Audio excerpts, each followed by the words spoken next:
Hi friends, ఈరోజు మనం ఉసిరికాయ పచ్చడి ఎలా తయారు చేసుకోవాలో చూద్దాం.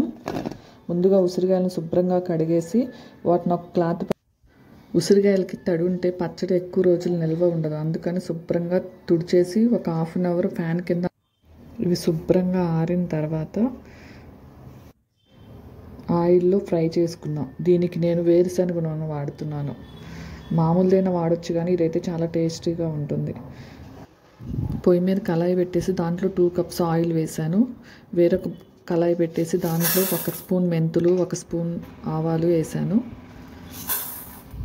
అది కొద్దిగా లైట్గా దూరగా వేగిన తర్వాత దాన్ని చల్లారనిచ్చి పౌడర్ చేసుకోవాలి. ఇంతలో ఆయిల్ హీట్ ఎక్కింది. దీంట్లో ఉసిరికాయలను వేసి కొంచెం ఫ్రై చేద్దాం. సిమ్లో పెట్టి మాత్రమే ఫ్రై చేద్దాం, హైలో పెట్టద్దు. ఫ్రై అవుతూ ఉండగా మనం మసాలాని ప్రిపేర్ చేసుకుందాం. ముందుగా వేయించి పెట్టుకున్న ఆవాలు, మెంతుల్ని మనం ఇప్పుడు బాగా మెత్తగా ఉసిరికాయలు వేయించిన ఆయిల్లోనే కొద్దిగా పోపు దినుసులు, ఆవాలు వేసుకుందాం. కొద్దిగా 1 స్పూన్ జీలకర్ర, 3 ఎండుమిర్చి.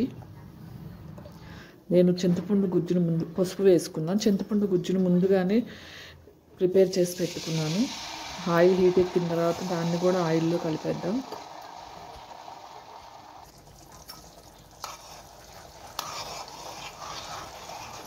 కొద్దిగా ఫ్రై అయిన తర్వాత కొద్దిగా కరివేపాకు వేద్దాం.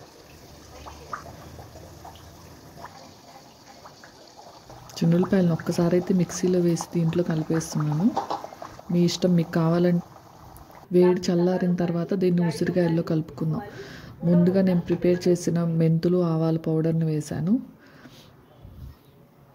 తర్వాత 3 స్పూన్స్ కారం, 2 స్పూన్స్ ఆయిల్, చింతపండు గుజ్జు చల్లారిన తర్వాతనే ఉసిరికాయల్లో. ఇది కావాలంటే ఇన్స్టెంట్గా కూడా తినొచ్చు, చాలా టేస్టీగా ఉంటుంది. మీరు కూడా ఒకసారి ఇలా ట్రై చేసి చూడండి.